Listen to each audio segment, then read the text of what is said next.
तो जितने भी पर्सनल प्रोनाउंस है उनको सबको अगर हम टारगेट करें तो वो कैसे हो जाएगा? सबसे पहले पर्सोनल प्रोनोमन। हमारे पास एक दाटिव केस भी है और एक आकुजाटिव केस भी है। So first we are targeting only accusative case. एश, मिश, मी, do,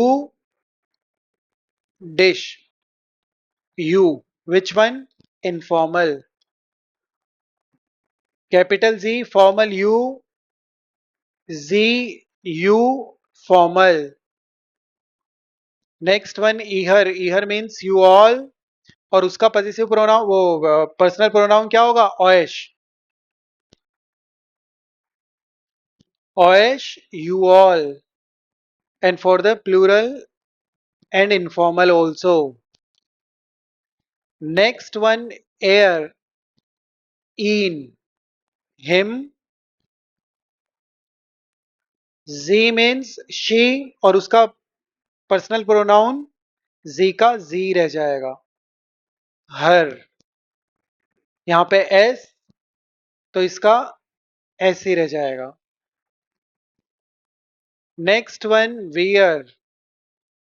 वियर का क्या हो जाएगा? उन्स, अस. और जी का मतलब दे है तो देम के लिए हमारे पास सेम ही रह जाएगा, जी. अब देखो, स्टूडेंट्स को कई बार कंफ्यूजन हो जाता है कि ये है क्या और ये है क्या. ये वाला जो कॉलम है वो तो जब आपने जर्मन लैंग्वेज लर्न करना स्टार्ट किया था तो ये सारे सब्जेक्ट है. जैसे I, you, he, she, it. हर लैंग्वेज में होता है वियर, वी. तो ये सारे के सारे हमारे सब्जेक्ट्स हैं. और इनके साथ में एक पर्टिकुलर एंडिंग चलती है. जैसे इश के साथ ई एंडिंग, दू के साथ S T, third person T ending, formal you year ending. तो ये आप A1 में करते थे, बेसिक सी चीज है. यहां पे अब ये जो है वो है क्या? आकोजाइटिव ऑब्जेक्ट्स. जैसे कि हम बोल रहे हैं कि आई विल कॉल यू. तो यू यहां पे भी है और यू यहां पे भी है. तो आपको उसमें ये देखना है कि आप ऑब्जेक्ट के सेंस में यू का यूज कर रहे हो या सब्जेक्ट के सेंस में यू का यूज कर रहे हो. अगर सब्जेक्ट के सेंस में यू का यूज कर रहे हो तो यहां से आएगा.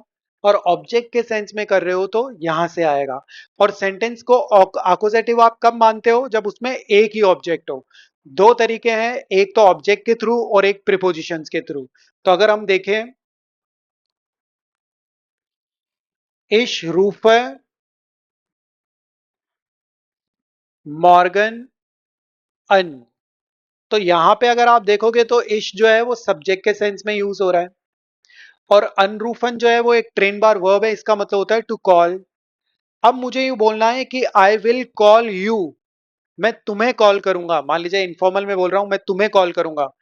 तो ये वाला तो यू हो नहीं सकता क्योंकि ये तो सब्जेक्ट में यूज होता है. तो सब्जेक्ट तो हमारे पास ऑलरेडी इश है. तो ये जो मैं यू की बात कर रहा हूं वो इनमें से है, इस कॉलम में से है. क्योंकि ये आकोजाइटिव ऑब्जेक्ट हो गया ना, तो इस कॉलम के अंदर से है.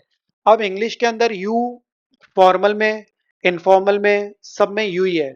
हिंदी की तरह जर्मन के अंदर भी तुम, आप सब, तुम सब ऐसे है. तो मैं बोल रहा हूं कि मैं तुम्हें कॉल करूंगा. तो तुम्हें कॉल करूंगा तो मैं सिंगल पर्सन को बोल रहा हूं ना. तो इश रूफे डिश मॉर्गन अन. I will call you tomorrow. अब अगर मुझे बोलना हो मैं आपको कल कॉल करूंगा तो आपको आपके लिए हमारे पास क्या है? जी. तो क्या आ गया? इशरूफ जी मॉर्गनन. अब अगर मुझे कहना हो मैं आप सबको कल कॉल करूंगा तो एक सिंगल आप हो यानी कि फॉर्मल यू वन हो या फॉर्मल यू प्लूरल में हो, सभी के अंदर आप लोगों को जी का ही यूज करना है. तो ये सेम ही रह जाएगा.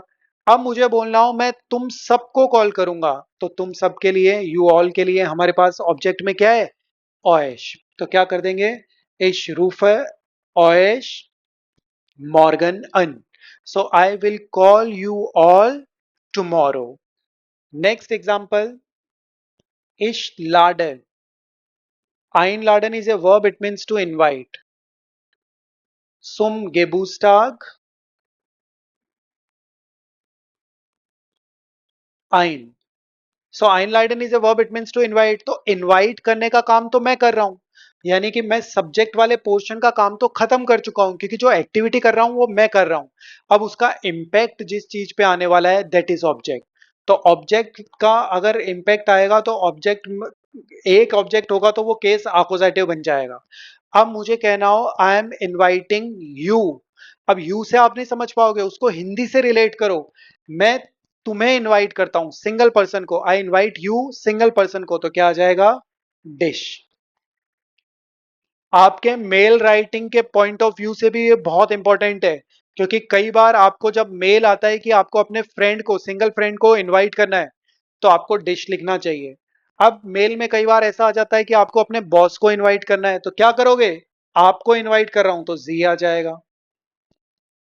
कई बार मेल में ऐसी भी सिचुएशंस आ जाती है, मान लीजिए आपको टू फ्रेंड्स के नेम दे दिए कि आपके टू फ्रेंड्स हैं और उनको मेल लिखो और उनको इनवाइट करो।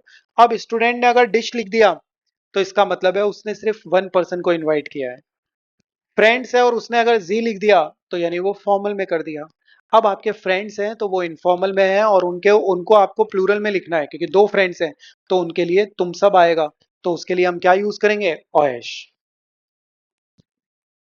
मुझे बोलना हो इश लाडे, आई एम इनवाइटिंग हिम, तो हिम के लिए क्या आ जाएगा? इन। सो इश लाडे इन zum Geburtstag ein. I invite him to the birthday. तो समझ गए आप? प्लीज इनका ध्यान रखना। ये वाला जो पोर्शन है वो सब्जेक्ट वाला है, ये वाला है वो, ये वाला। और इधर वाला जो पोर्शन आपको दिख रहा है सारा, वो सारा का सारा ऑब्जेक्ट वाला है, क्योंकि जो एक्टिविटी आप करते हो वो होता है सब्जेक्ट। मैं खाना खा रहा हूं, I am eating food, he is going तो ही सब्जेक्ट है, शी इज वर्किंग, शी जो है वो वहां पे सब्जेक्ट है, वी आर कमिंग तो वी सब्जेक्ट है, वी नीड तो वी सब्जेक्ट है। बट जो चीजों का इम्पैक्ट, जो एक्टिविटी का इम्पैक्ट आपका उस थिंग पे या पर्सन पे आएगा, वो ऑब्जेक्ट होता है। जैसे मैंने बोला आई एम ईटिंग एप्पल, तो एप्पल ऑब्जेक्ट है। वी विल विजिट, हम विजिट करेंगे, और किसको विजिट करेंगे?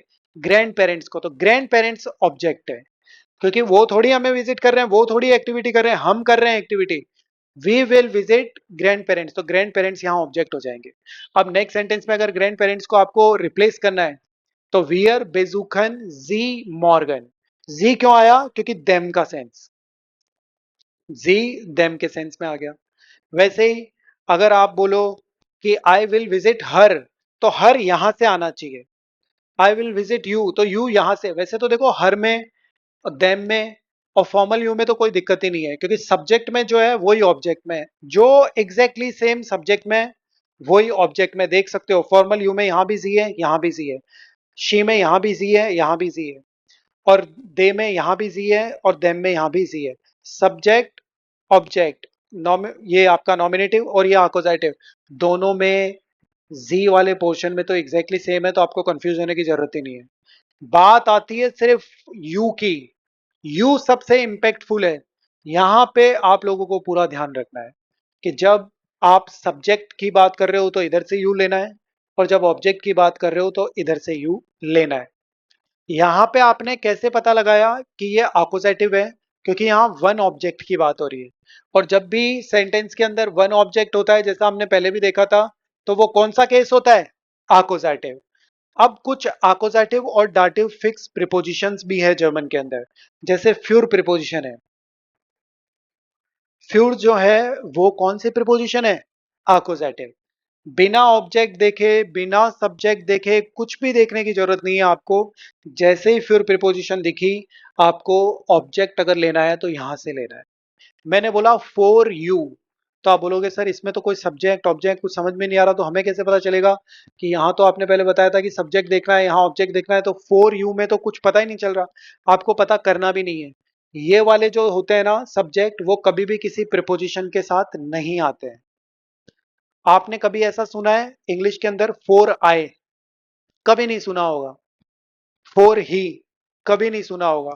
फोर मी ही सुना होगा, और फोर हिम ही सुना होगा। ऐसा नहीं है कि फोर आई हो गया, फोर शी हो गया, आता ही नहीं है। तो ये वाले ही पोर्शन इसमें आएंगे।